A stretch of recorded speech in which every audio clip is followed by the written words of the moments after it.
Hello students, मैं page number 22 का exercise करा देती हूँ। चैप्टर है गोवा। इसका है यात्रा के दौरान लेखक की दिनचर्या क्या थी। ठीक है, लेखक की दिनचर्या क्या थी पता होगा आप लोगों को। अब लेकिन मैं आपसे सामने तो हूँ नहीं कि आपसे पूछ सकूँ मैं, इसलिए मुझे ही आंसर बताना पड़ेगा इसका। चलिए ठीक है, इसका आंसर मैं ही बता देती हूँ। इसका आंसर है यात्रा के दौरान क्या था। सुबह जल्दी उठना था, मैंने अंडरलाइन भी कराया था। फटाफट नाश्ता करना, दिन भर घूम फिर कर थकान मिटाकर रिसॉर्ट में लौटना, फिर थकान मिटाने के लिए पुल में तैरना यानी कि स्विमिंग करना। मैंने ये सारी चीज़ों को अंडरलाइन कराया था पढ़ाने के टाइम में बच्चों, इसलिए मैं कह रही थी बार बार कि आप लोग अंडरलाइन करिए, ध्यान से देखिए लेसन को, तो आपको आंसर खुद ब खुद मिल जाएंगे। ठीक है, आगे के देखते हैं हम लोग। गोवा की ओर आकर्षित करने वाले घटक क्या क्या है, मैंने इसको भी अंडरलाइन कराया था बच्चों, तो आप लोग देख लीजिए। आप लोगों को आ रहा होगा इसका आंसर, लेकिन बाद में मुझे ही बताना पड़ेगा क्योंकि मैं आपके सामने हूँ नहीं, तो इसके लिए इसका आंसर मुझे ही बताना पड़ेगा। चलिए देखते हैं इसका आंसर क्या क्या है। इसका आंसर है गोवा की प्रकृति, गोवा की आबोहवा, वहाँ की जीवन शैली, मन तरोताज़ा करने वाली शीतल हवा। ठीक है, ये 4 ऑप्शन है बच्चों, एक बार रिपीट कर देती हूँ।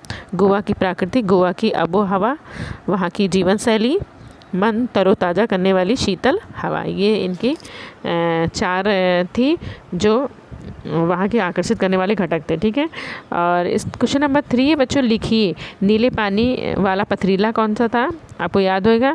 दूसरा है रेतीला तथा उथला कौन सा बीच था, और नंबर 3 है सबसे लंबा बीच कौन सा था, ये भी मैंने अंडरलाइन कराया था। चौथा था मछुआरों की पसंद वाला बीच कौन सा था। ठीक है बच्चों, ये चारों आंसर आपको मैंने अंडरलाइन कराए होंगे, आपको याद होंगे।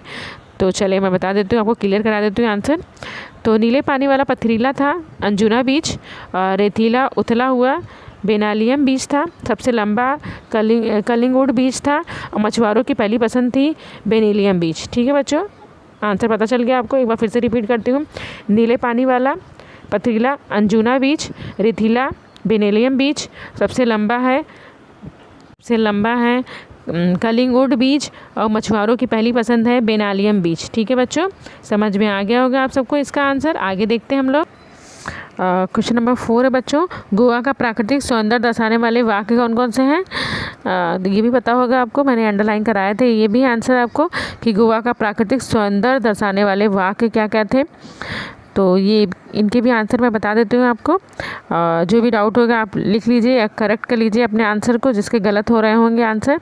चलिए देख लेते हैं इस आंसर को भी कि हरितिमा से भरपूर था, हरितिमा यानी कि हरियाली से भरपूर है, खूबसूरत सफ़ेद रेतीले समुद्र तट है, चंद्रमा की चांदनी ने नहाया समुद्र है, और गहरा नीला पानी है। ठीक है बच्चों, समझ में आया।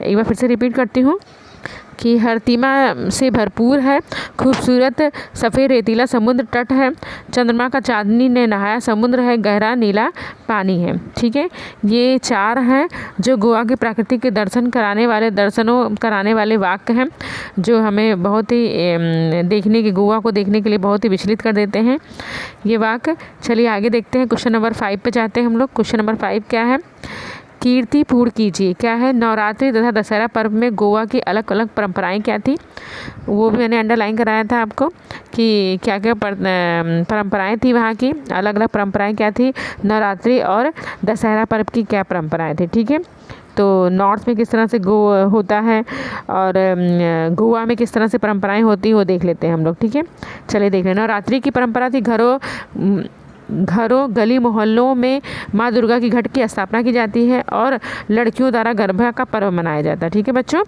और दशहरा की परंपरा क्या थी, सुबह लोग अपने वाहनों की सफाई वगैरह करते हैं, पूजा करते हैं, अपने वाहनों की सफाई करके पूजा करते हैं। शाम को भगवान की एक पालकी मंदिर ले जाते हैं और एक विशेष पेड़ की पत्तियां तोड़कर एक दूसरे को देते हैं। अन्य स्थानों की तरह यहाँ पर रावण का पुतला नहीं जलाया जाता। ठीक है बच्चों, कि जैसे नॉर्थ में जलाया जाता है रावण का पुतला, वैसे वहाँ पर नहीं जलाया जाता। एक विशेष तरह का पेड़ रहता है, उसकी पत्तियों को तोड़कर एक दूसरे को दिया जाता है। भगवान की पालकी मंदिर ले जाया जाता है। सुबह से लोग उठकर अपने वाहनों की सफाई करते हैं और उसकी पूजा करते हैं। थैंक यू सो मच बच्चों, ये वीडियो देखने के लिए। आपको ये लेसन समझ में आ गया होगा।